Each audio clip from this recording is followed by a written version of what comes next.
So Laura, let's bring in Dave, Navarro, and Padilla and kick this thing off. Hi, Dave. How are you? Hi, Padilla. Thanks for having us. It's an honor to be here, man. Yes, it really thank is. you. It really is. Well, thanks for coming. Quick introduction.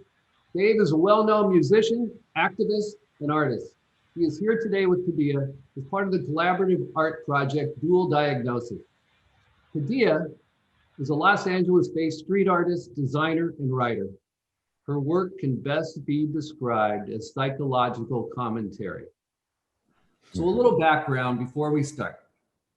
As I said earlier, we've all been through a pretty tough year. And, you know, Dave and I and Padilla were talking the other day and you know, with COVID-19, the pandemic, as well as the election and job layoffs and, you know, personally, even my company, we got through about June and decided we're not going to be able to produce any events. And, you know, I have 15 employees and, you know, everybody's kind of on furlough. So it's been pretty tough. And I found myself getting depressed a few times this year, that's for sure. But Dave and Padilla have a really good story about dual diagnosis. And I want to talk about that a bit. And then we'll have some fun. We'll meet some fantastic artists, and we're going to take a tour through Dave's house and see some of his collection. So Dave, why don't you tell us a little bit about dual diagnosis? Well, I initially discovered Padilla's work on the street. I saw a piece of hers and I think I just reached out to her. Yeah, it said, "Love me anyways." Yeah, it said, "Love me anyways." And I was like, I love that. So I reached out to her and I bought a piece from her and we became super tight. Did you move a Warhol to hang it, or did I make that part up? You can believe that. She can believe that. I think that's how I tell it. But yeah, you can tell that in the story. But and we really hit it off as friends and as artists and started just collaborating almost instantly. And, you know, both Padilla and I suffer from mental disorders and struggle with, you know, I personally with drug addiction, with depression, bipolarity, you name it. Padilla has her own set of circumstances. More PTSD, depression, anxiety. Yeah, and we both really mirror each other in that way, and we connected on that. And we started toying with the concept of, if it had not been for these maladies in our lives, we would not have some of the gifts that we have in our lives. And those are the things that have helped us push through the struggle and create. And we decided to create, I don't even know what you would call it, because dual diagnosis, we are a clothing line for sure, but we're more than that. We do installations, we do fine art, we do street art, we donate, we do charitable work. And our message really is to try and help lift the stigma off this mental illness thing being a sad, shameful, horrible thing. And in fact, if you're surviving with it and working towards it, that you're actually a hero and great strengths come from it. And I always talk to people about that. I go, Vincent van Gogh would have been locked up today as a lunatic, but he didn't. And now we get to see his works. And part of his genius was his insanity. And I think that when we decided to just tap in and express and own what's going on with us, this whole world evolved for us. And Padilla can be more specific in terms of broadening that out, but we really connected on just creating something that we were proud of, that we thought was cool, that made our maladies strengths as opposed to weaknesses. And as a result, this whole multimedia thing that we're doing has evolved. If you want to chime in on some more about it.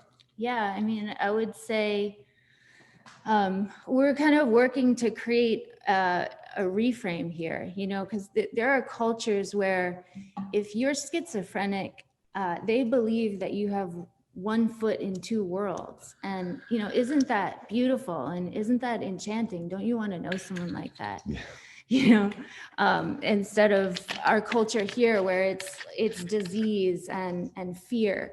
And it's the same thing with bipolar. Anybody that I've known personally in my life who's just a powerful visionary, artist, creator, musician, whatever, they've all been diagnosed with bipolar. And it's heartbreaking to see them go through their life feeling lesser and broken and shame, when in fact, they have this incredibly beautiful creative energy running through them, which is their genius, and it's their superpower. So overall, you know, what we're working to accomplish here is to create a shift in our culture where we stop pathologizing our mental differences and instead celebrate the beauty of uniqueness. Yes. And I could also add in terms of what Padilla is talking about, that the people who have influenced me in my life artistically and musically, by and large, every single one of them struggled with something. Yeah. Every single one of them, from Rothko to Hendrix. Do you know what I mean? Like, these are the people. What? Yeah, totally. Yeah. So like to me, those are my heroes, and all my heroes are people who have similar things that we share. And why not use those tools to grow and to help other people say, you know, I do have this thing, I do have this malady, but maybe I can hone it into something beautiful and share that with the world and pass on hope. Yeah, absolutely. And you know, we separate out people who struggle with depression, anxiety, and trauma, and we label them as mentally ill, and you know, we put them over there. And that's a problem because of stigma and shame. But it's also just not true. There is no separate diseased population that struggles with those things. Those things are just aspects of the human experience. And we all go through them at different points in our lives and in different ways. Those are the things that connect us and that make us human. Yeah. Talk a little bit about how you were saying that we're not just about the mental health aspect, that everybody who feels like an outsider is a member of our club. Yeah. So exactly. Well, like artists, I mean, you know, Dave, we were talking about the flyers you made for your band, and you know, tell us that story about, I mean, artists are the same way. They come to our shows and they're standing. Sure. Let me just finish up. Let Padilla finish up the last thing we were saying, and then I'll tell you that. I just wanted to say, you know, beyond mental illness, this project is for people who are just different, you know, not so much in LA, but in most other parts of the country, there is a very narrow range of acceptable ways to be and to live and to behave. And if you don't fall within this, you know, electric fencing of this narrow margin, you're ostracized, you're bullied, you're scary, you're weird. And so with this project, you know, we're hoping to reach those people and to make them feel proud and to celebrate that they're wildly different. And they have family. Yeah, and family, exactly. And they will be part of our family. And the thing about dual diagnosis is you don't have to buy a t-shirt to be a part of our family. You know what I mean? Like, that's not what we're about. You can walk down the street and see some street art or fine art or whatever you want. And it's free. The messaging is free. We have a manifesto and a short film on our www.dualdiagnosis.com site where it's all explained, and we're just giving it away. If you want to wear it, that's cool too. Our wearable proclamations. Yeah. But when you were talking about the Jane's Addiction early flyers, so my introduction into the art world, I grew up, my dad was senior vice president at Gray Advertising, which meant I had a drafting table and blades and letraset and all the old school tools of making layouts at home. So 7, 8, 9, 10 years old, I'm sitting at a drafting table with a blade and letraset and making up my own stuff. So when Jane's Addiction came around and it came time to hand out flyers, like, we took great pride in our flyers. We handmade them, and we were taping pieces of words that we cut out of magazines because I needed a dress for the Roxy, or for the Rainbow. So I had to cut it out and tape it on there, or use, back then it was rubber cement with the erasable rubber cement. Love that, still use it. But, and then I would go to my dad was in advertising. I would go to his office and Xerox off the flyers that we handmade. And the most humbling and I think back to funny stories is that Perry Farrell and I used to go hand flyers out that we physically made. Oh my God. Get people to come see our bands. And, you know, if you were around when flyers were coming out and it wasn't just an Instagram post, the artist himself had to physically hand it to you. So we were physically handing things to people, and they'd look at it, they'd drop it, they'd crumple it up and throw it back at us. I mean, it was the most humbling experience. And like, I'm so grateful for that, because it lit our fire. We were like, fuck these guys, they're not getting it. We're going to make sure they get it. You know what I mean? And I think that we did, you know, in a small way. So, but that question ties into like my introduction into graphically an artist, and then how using imagery in conjunction with music was such an imperative part of Jane's Addiction's whole scene. I mean, I think of Jane's Addiction as a touring art installation, not as a rock band.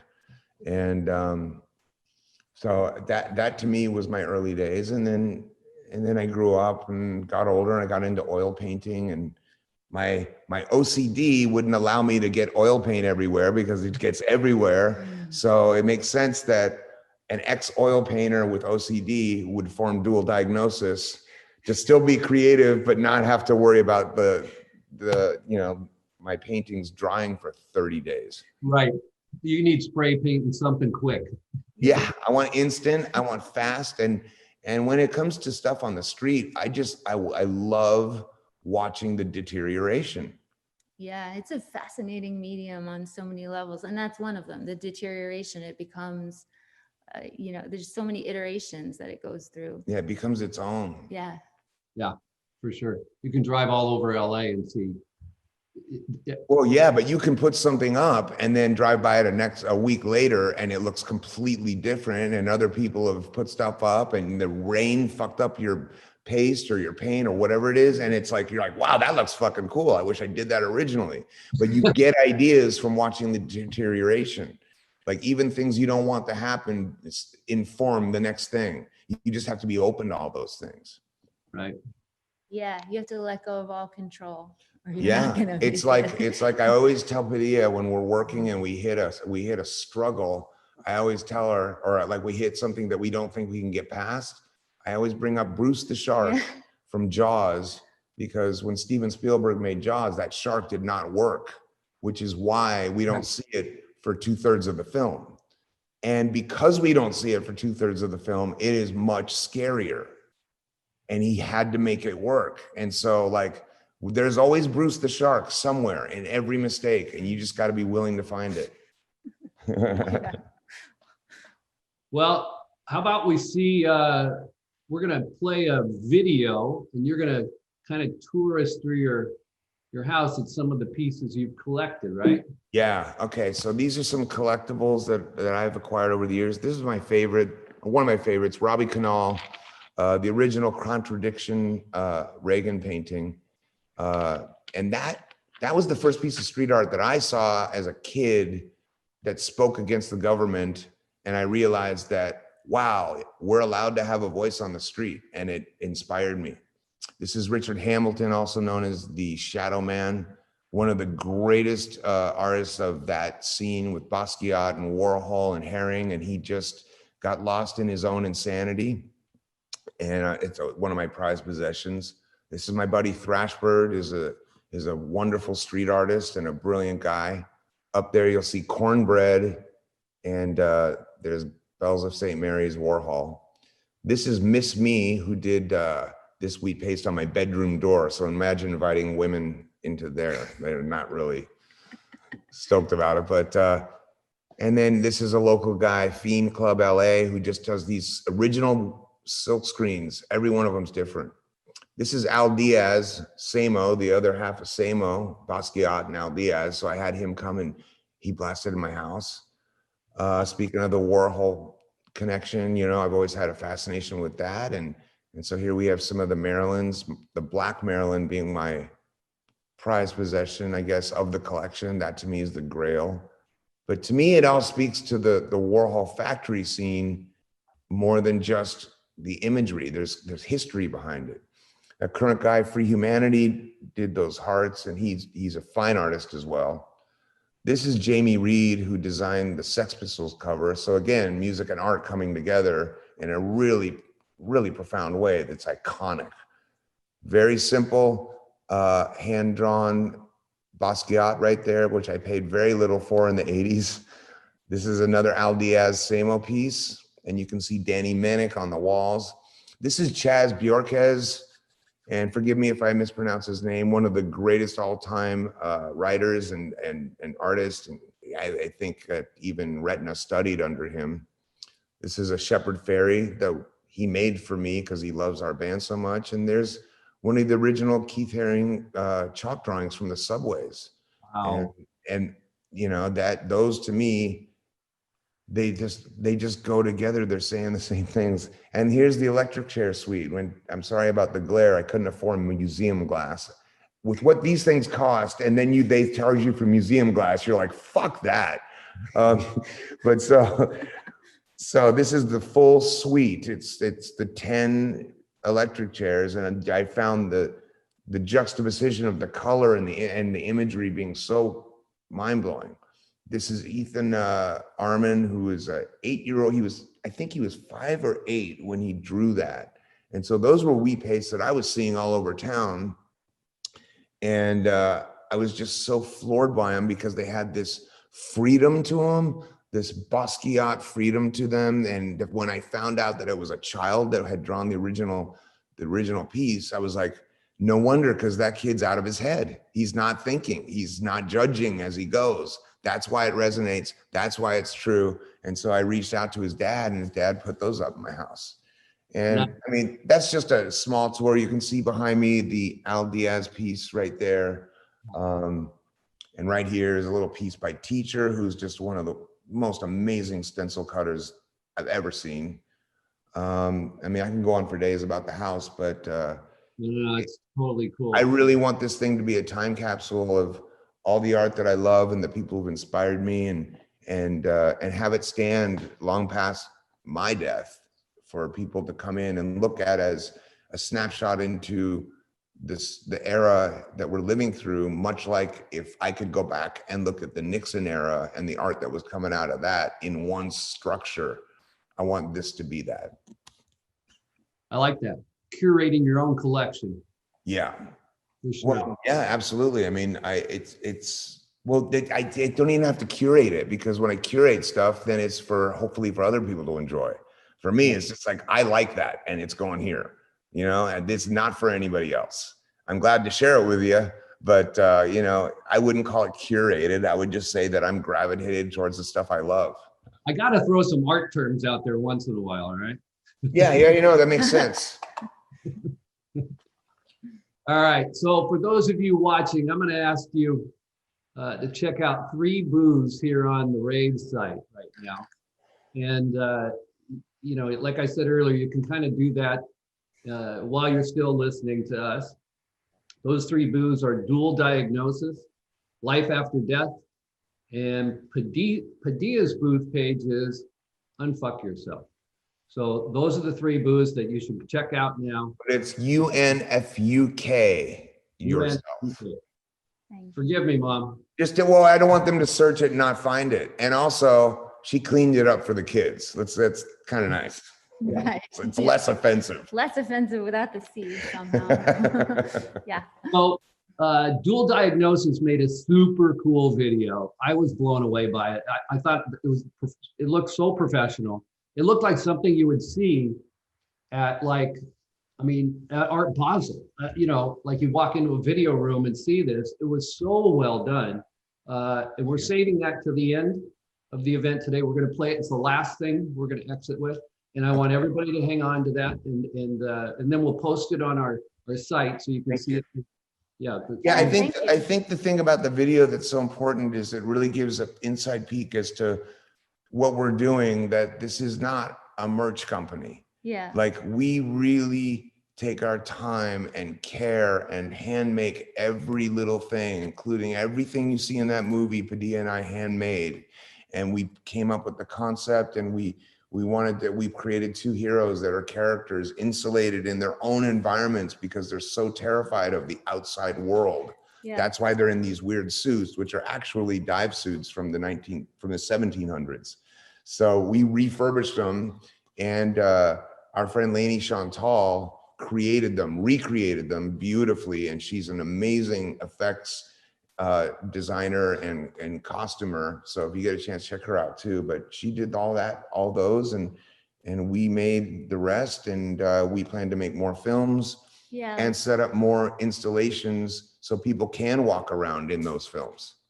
Yeah, there's so much in that. I think it's 3 minutes, right? I mean, there's just so much. Getting that down to 3 minutes was a nightmare. Yeah. You know, it's like in the editing room, they say you got to kill your babies because you fall in love with something, but it's just too long. And you're like, this has to go.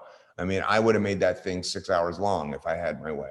Right. Yeah. We're just trying to articulate these, you know, kind of obscure aspects of the human experience, you know, things that people all feel but don't really have words for. And in doing that, you know, create just a greater sense of connection. But in Cliff Notes terms, if you just remember this, if you do hang out to see the film, that film is really just about two really tragically traumatized souls that find each other and use their trauma to create their own reality of beauty that they're happy in. Yeah. And that's exactly what we're doing. So on a weird level, those two little animated figures are Padilla and I.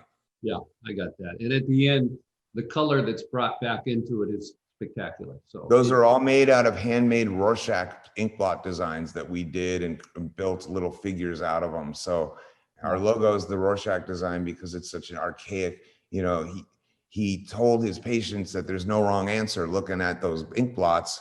But if you looked at an ink blot and said, I see a man smashing a woman in the face, he'd lock you up. So there is a wrong answer, you know?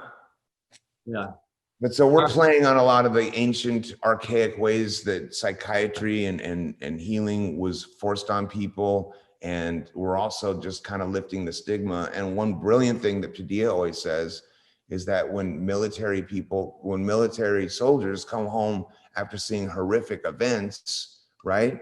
And the things that they have had to see, the PTSD that they have to deal with, and they are honored and they are awarded and they are revered. Well, people suffer like that all around the world all the time, maybe not in war zones, but they suffer on those levels, and the PTSD, which lives in the body, is just as real, which is why our jackets are military jackets that are old vintage jackets from Vietnam, because we know that whoever wore that jacket then saw the most unimaginable trauma, yet the jacket came back, and we're still going to use it to celebrate him or her and what we're doing. Amen. Well, thanks, you guys. Yeah, thank you. Thank you.